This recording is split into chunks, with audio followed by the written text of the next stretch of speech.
"You'll need your snowplow for the next journey, Thomas," said his driver. "Huh! Snow is silly soft stuff. It won't stop me."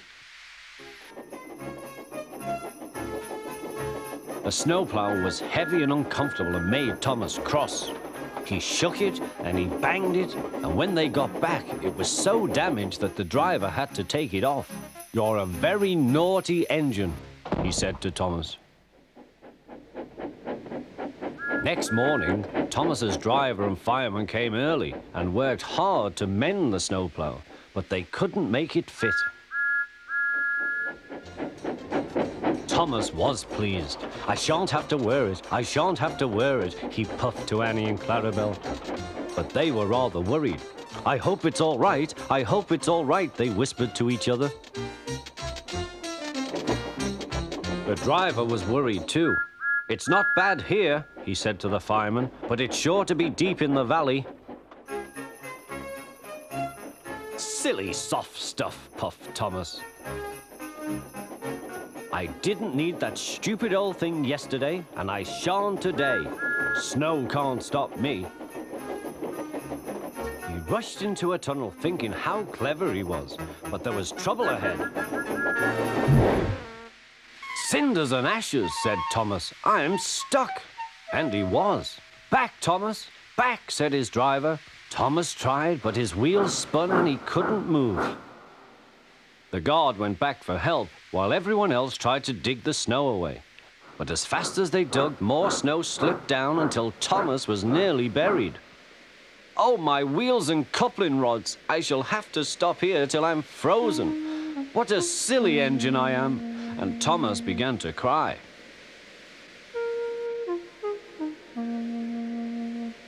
At last, a bus came to rescue the passengers. And then, who should come to Thomas's rescue but Terence? Snow never worries him.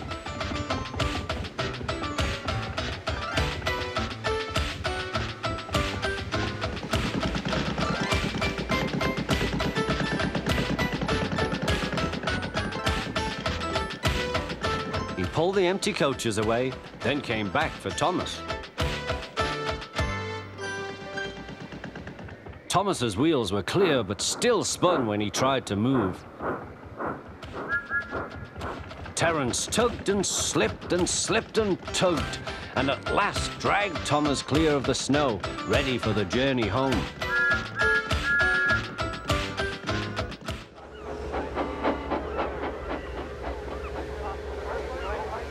Henry was ready at 5 o'clock. There was snow and frost. Men hustled and shouted, loading the vans with crates of fish. The last door banged, the guard showed his green lamp. The flying kipper was ready to go.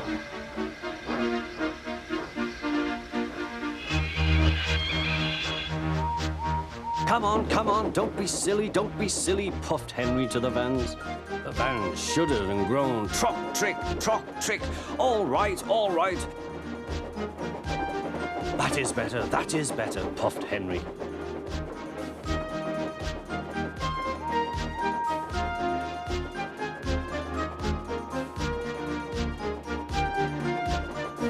Clouds of smoke and steam poured from his funnel into the cold air, and the fire's light shone brightly. Hurry, panted Henry.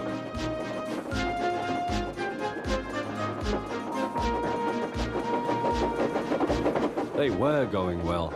The light grew better. Signal light shone green as they passed. Then a yellow signal appeared ahead. His driver prepared to stop, but the home signal was down. All clear, Henry. Away we go. They couldn't know the points from the main line to a siding were frozen, and the home signal should have been set at danger, but snow had forced it down. A goods train was waiting in the siding to let the flying kipper pass, and the driver and fireman were drinking cocoa in the brake van. "The kipper is due," said the guard. "Who cares?" said the fireman. "This is good cocoa." The driver got up. "Come on, fireman, back to our engine." They got out just in time.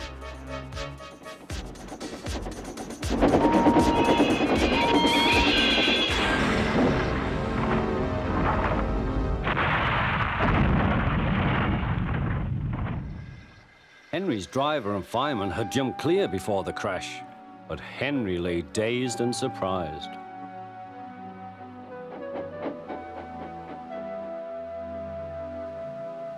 The Fat Controller came to see him.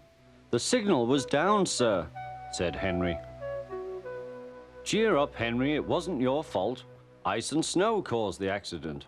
I'm sending you to Crewe, a fine place for sick engines. They'll give you a new shape and a larger firebox. You'll feel a different engine and won't need special coal anymore. Won't that be nice?" "Yes, sir," said Henry doubtfully. Gusts of wind swirled flakes of snow towards Thomas. Then they swooshed round Percy too. "Why don't we talk about something else?" shivered Percy. "Yes, like how silly we look when our funnels turn into icicles. That's not funny.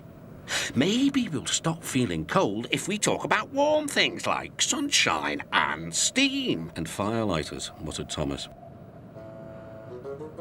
"Scarves," continued Percy. "Scarves?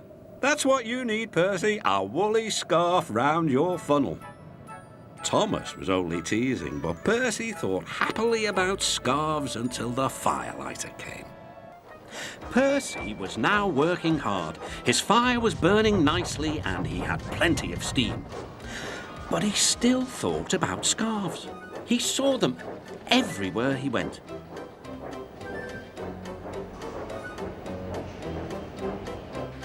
"My funnel's cold," he puffed. "I want a scarf, I want a scarf." "Rubbish, Percy," said Henry. "Engines don't wear scarves." "Engines with proper funnels do," replied Percy. "You've only got a small one." Before Henry could answer, Percy puffed away. Percy was still being cheeky. His driver always shut off steam just outside the station. Percy wanted to surprise the coaches by coming in as quietly as he could. But the porters didn't hear him either. Boxes and bags burst everywhere.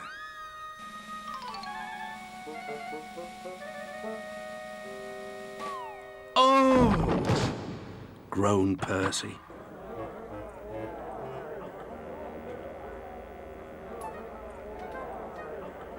Sticky streams of jam trickled down Percy's face. A top hat hung on his lamp iron. Worst of all, a pair of trousers coiled lovingly round his funnel. Everyone was very angry. The Fat Controller seized the top hat. "Mine," he said. "Percy, look at this." "Yes, sir, I am, sir." "My best trousers, too." "Yes, sir. Please, sir." "We must pay the passengers for their spoiled clothes, and my trousers are ruined. I hope this will teach you not to play tricks with the coaches." Percy went off to the yard. He felt very silly. On the way, he met James. "Hello, Percy. So you found a scarf, eh? But legs go in trousers, not funnels." And he puffed away to tell Henry the news. One December morning, Thomas whistled to all his friends. "It's nearly Christmas and I'll bring you lots of letters and parcels." But a week later, the storms came. Percy was making good time on his way to the village when suddenly, "What's that?" called his driver. There ahead was a fogman by the line. He was holding a red light. "The village is cut off by snow," he shouted. "We need snowplows, workmen and a helicopter. Leave your trucks in the sidings and go back quickly." Suddenly, there was Thomas with Terence the tractor and a works train. "Come on, Percy," whistled Thomas. "Follow me."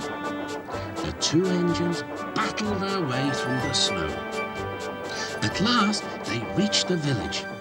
Harold was already there, busily dropping food to people and animals. Terence quickly got to work. "Lovely stuff," he said as he pushed the snow aside. "Well done, Percy. Well done, Thomas," cheered the villagers. "You're the best Santa Claus this village has ever had." "What's a Santa Claus?" asked Percy. "Santa Claus is someone who drops presents down chimneys at Christmas time." Percy looked at his funnel. "I wonder if..." No, laughed Thomas. Chimneys, Percy, not funnels. Which reminds me, your post train is still back in the siding, isn't it? Percy hurried back to fetch it. Just then, Toby arrived with Henrietta.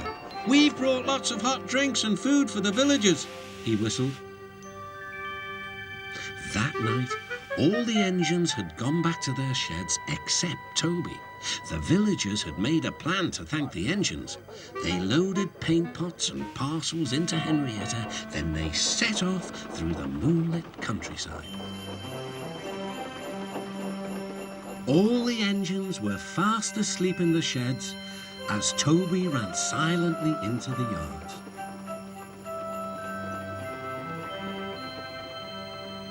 He had no idea what the villagers were going to do, but he knew it was going to be a big surprise. When the engines woke the next morning, they could not believe their eyes. The sheds had been repainted and decorated. Parcels lay everywhere. The engines whistled in delight, and everyone agreed that it was really a happy Christmas. Bad weather's due. My help's always needed. Mind how you go, Percy. Ah, off, Percy. As long as I've got rails to run on, I can go anywhere in any weather anyhow. Goodbye. He set off for the beach. It was a beautiful day, but Edward was worried. Be careful, he warned. There's a storm coming. A promise is a promise, thought Percy, no matter what the weather. The children had a lovely day, but by tea time, dark clouds loomed ahead. Annie and Clarabel were glad when Percy arrived. He was just in time. Rain streamed down Percy's boiler. Oh, he shivered and thought of his nice dry shed.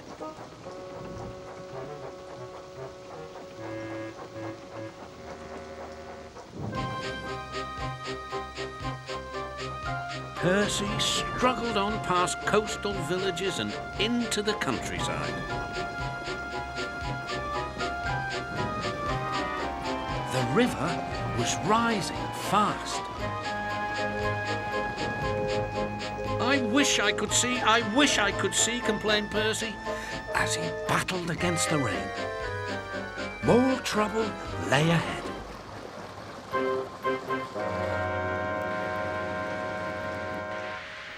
Oh, hissed Percy, the water is sloshing my fire. Percy's driver and fireman had to find some more firewood. I'll have some of your floorboards, please, said the fireman to the guard. I only swept the floor this morning, grumbled the guard, but he still helped. Soon, Percy's fire was burning well. He felt warm and comfortable again. Then, he saw Harold. Oh dear, thought Percy. Harold's come to laugh at me. Something thudded onto Percy's boiler. Ow! Exclaimed Percy. He needn't throw things. It's a parachute, laughed his driver. Harold's dropping hot drinks for us. Thank you, Harold, whistled Percy. Good to be of service, replied Harold, and he buzzed away. The water lapped Percy's wheels. Percy was losing steam again, but he plunged bravely on. I promised, he panted, I promised. He made one more big effort, and at last, exhausted but triumphant, he brought the train home. Well done, Percy, cheered Thomas. You kept your promise despite everything. Doc enjoyed exploring every curve and corner of the line. Sea breezes swirled his smoke high into the air, and his green paint glistened in the sunlight. This is just like being on holiday, he puffed. Well, you know what they say, laughed his driver. A change is as good as a rest. Soon Duck was busier than ever.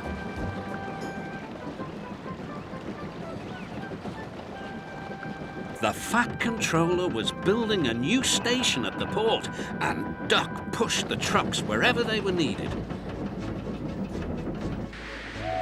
Bertie looked after Duck's passengers, and the other engines helped too, but the work took a long time.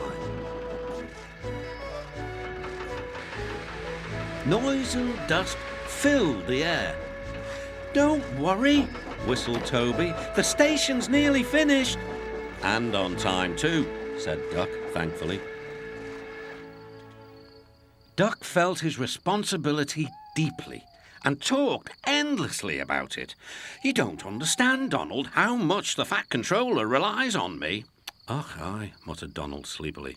"I'm Great Western, and I—" "Quack, quack, quack." "What?" "Ye heard? Quack, quack you go. Sounds like you'd an egg laid. Now wheesht and let an engine sleep." "Quack yourself," said Duck indignantly. Later, he spoke to his driver. "Donald says I quack as if I'd laid an egg." "Quack, do you?" pondered his fireman. He whispered something to Duck and his driver. They were going to play a joke on Donald and pay him back for teasing Duck.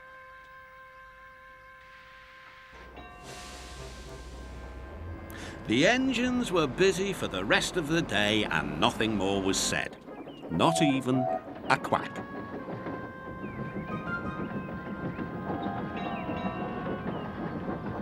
But when at last Donald was asleep, Duck's driver and fireman popped something into his water tank. Next morning, when Donald stopped for water, he found that he had an unexpected passenger aboard.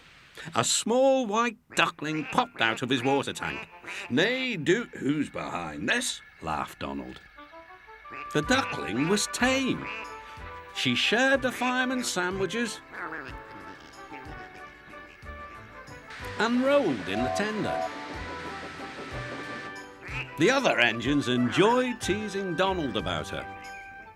Presently, she grew tired of travelling and hopped off at a station, and there she stayed. The station master explained to Thomas's driver that the school bus had broken down and that all the parents would be worried if the children were late. Thomas waited as the children walked down from the bridge. Then he took them to the next station, where Bertie was waiting to take them home. When Thomas finished his journey, he was very late. He was worried that the Fat Controller might be cross with him. "I warned Thomas," puffed Percy to James. "He's been late one time too many. He'll be in trouble now."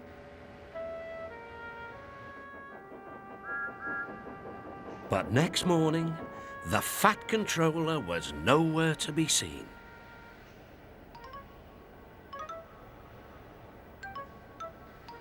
"Thank goodness," sighed Thomas.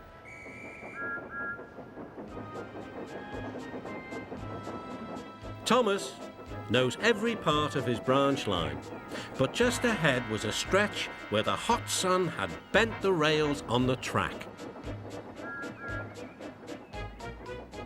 "Careful, Thomas," called his driver, but it was too late. "That's done it," said his driver.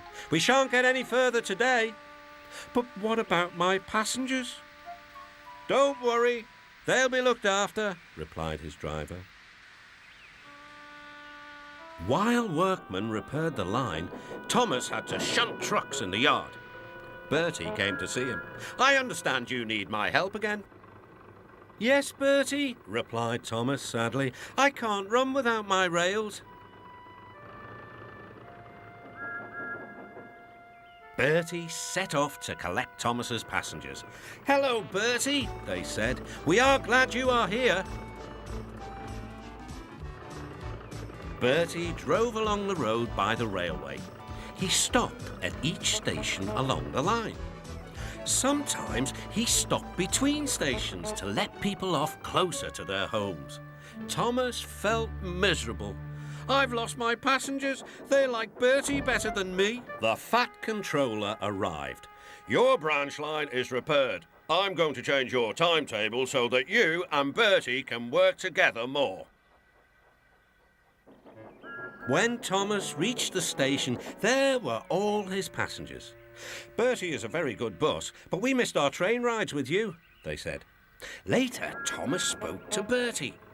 "Thank you for looking after my passengers." "Oh, that's all right, Thomas. I like to make new friends, but I'm glad to share them with you." "Bertie," said Thomas, "you're a very good friend indeed." Next day, the Fat Controller arrived. I would like you to go to the harbour tonight to collect something rather unusual. "What sort of something?" Wait and see. Percy was moving trucks into a siding. Henry arrived with his goods train. The signalman switched the points and Percy waited on the siding until Henry had steamed by. Then there was trouble. "The points are jammed," called the signalman. "I can't switch them back. The workmen will mend them in the morning. It's too late now." Said Percy's driver. "I'm sorry, Percy, but you will have to stay here for the night." "Where are you going?" asked Percy. Home for tea, replied the fireman. Percy was speechless. He watched as the other engines went home to the shed. Night time came and Percy began to feel very lonely. "Oh dear," he murmured, "it's very dark." Oh, what's that?" It was only an owl, but Percy didn't realise this. "I wish Thomas was here too," he sighed. Thomas was waiting for his mysterious load at the harbour.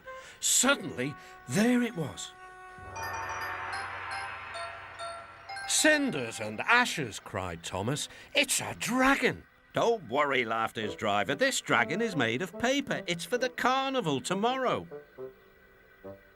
Workmen lifted the dragon onto Thomas's low loader and put lights all around it for protection. Then Thomas set off into the misty night. Percy was asleep in his sidings and had no idea that Thomas was approaching him.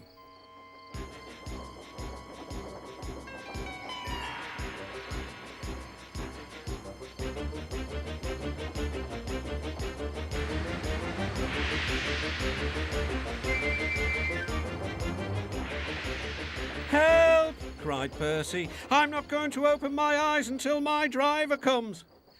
Next morning, the points were mended and Percy puffed back to the junction. Gordon was just about to leave with the express. "You'll never guess what I saw last night." Gordon was in no mood for puzzles. "I'm a busy engine. I don't have time for your games." "I've seen a huge dragon. It was covered in lights." Gordon snorted. "You've been in the sun too long. Your dome has cracked."